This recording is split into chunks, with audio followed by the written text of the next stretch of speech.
नमस्कार दोस्तों, आप देख रहे हैं झलक दिव्य ज्ञान।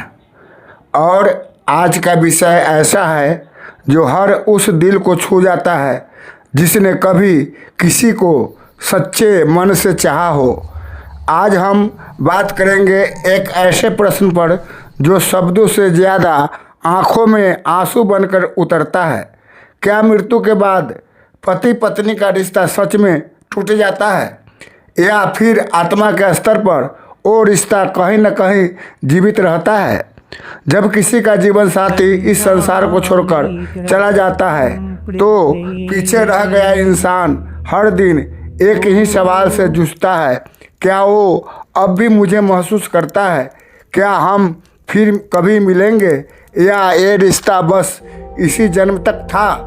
इन्हीं सवालों के उत्तर छुपे हैं हमारे धर्मशास्त्रों में, गरुड़ पुराण, गीता और आत्मा के शाश्वत सिद्धांतों में। विवाह केवल रिश्ता नहीं, एक संस्कार। हिंदू धर्म में विवाह सिर्फ दो शरीरों का मिलन नहीं, बल्कि दो आत्माओं का बंधन माना गया है।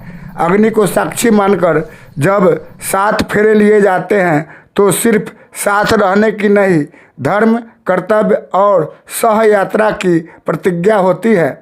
इसलिए कहा जाता है सात जन्मों का है। लेकिन सवाल उठता है, क्या सच में हर जन्म में वही पति पत्नी दोबारा मिलते हैं? आत्मा का सत्य। गरुड़ पुराण क्या कहता है? गरुड़ पुराण स्पष्ट कहता है, आत्मा अमर है, वो न जन्म लेती है न मरती है। मृत्यु सिर्फ शरीर की होती है, आत्मा तो एक यात्रा पर निकल पड़ती है। जैसे इंसान पुराने वस्त्र छोड़ नए वस्त्र पहनता है, वैसे ही आत्मा एक शरीर छोड़ दूसरे शरीर को धारण करती है। अब प्रश्न ये है, पति पत्नी का रिश्ता शरीर से जुड़ा है या आत्मा से? कर्म और ऋणानुबंध का रहस्य। शास्त्र कहते हैं, इस संसार में कोई भी रिश्ता अचानक नहीं बनता। हर मुलाकात के पीछे पूर्व जन्म का कर्म और ऋणानुबंध होता है। पति पत्नी का मिलन भी किसी पुराने हिसाब किताब का परिणाम है। कुछ आत्माएं एक दूसरे से बार बार मिलती है, कभी पति पत्नी बनकर, कभी मित्र, कभी माता पिता, तो कभी किसी और रूप में। मृत्यु के बाद आत्मा क्या करती है?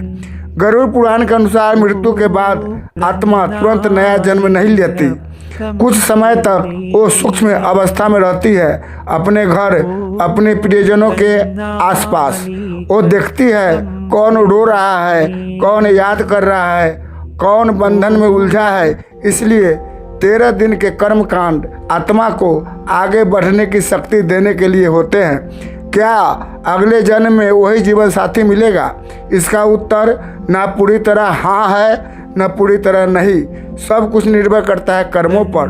अगर दो आत्माओं के बीच सच्चा प्रेम, त्याग और धर्म का पालन रहा हो तो वो बंधन आत्मा पर गहरी छाप छोड़ता है, और वही छाप किसी अगले जन्म में फिर मिलने का कारण बन सकती है। लेकिन ये जरूरी नहीं कि हर बार वो पति पत्नी ही बने। 7 जन्मों का असली अर्थ। 7 जन्म एक प्रतीक भी हो सकता है। इसका अर्थ ये नहीं कि हर जन्म में एक ही रिश्ता दोहराया जाएगा, बल्कि इसका अर्थ है जब तक कर्म पूरे नहीं होते आत्माएं किसी न किसी रूप में जुड़ी रहती है।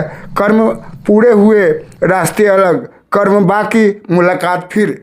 सपनों में दिखाई देना क्या संकेत है? कई लोग कहते हैं मुझे मेरे जीवन साथी सपने में दिखाई देते हैं। शास्त्र मानते हैं यह संभव है, खास तौर पर मृत्यु के बाद कुछ समय तक। लेकिन अंततः हर आत्मा को अपनी यात्रा पर आगे बढ़ना होता है। अत्यधिक मोह आत्मा को रोक सकता है, इसलिए शास्त्र अत्यधिक शोक से बचने की सलाह देते हैं।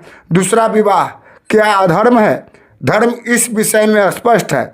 यदि जीवन साथी की मृत्यु हो चुकी है तो दूसरा व्यक्ति अपने जीवन को आगे बढ़ा सकता है, क्योंकि शरीर का रिश्ता समाप्त हो चुका है और आत्मा अपनी अलग यात्रा पर है। जीवन को रोक देना धर्म नहीं है। सबसे बड़ा सत्य, अंत में सत्य यही है, शरीर का रिश्ता मृत्यु पर समाप्त हो जाता है। आत्मा का रिश्ता कर्मों पर निर्भर करता है। और सबसे महत्वपूर्ण बात, इस जन्म में जो जीवन साथी मिला है वो ईश्वर का वरदान है। इसलिए जब तक साथ है प्रेम करे, सम्मान करे और हर पल को महत्व दे, क्योंकि अगला जन्म किसे क्या मिलेगा कोई नहीं जानता। अगर यह कथा आपके दिल तक पहुंची हो तो वीडियो को लाइक करें, चैनल को सब्सक्राइब करें और कमेंट में ज़रूर बताएं कि आप मानते हैं कि सच्चा प्रेम मृत्यु के बाद भी आत्माओं को जोड़ सकता है। धन्यवाद। झलक दिव्य ज्ञान चैनल, थैंक यू।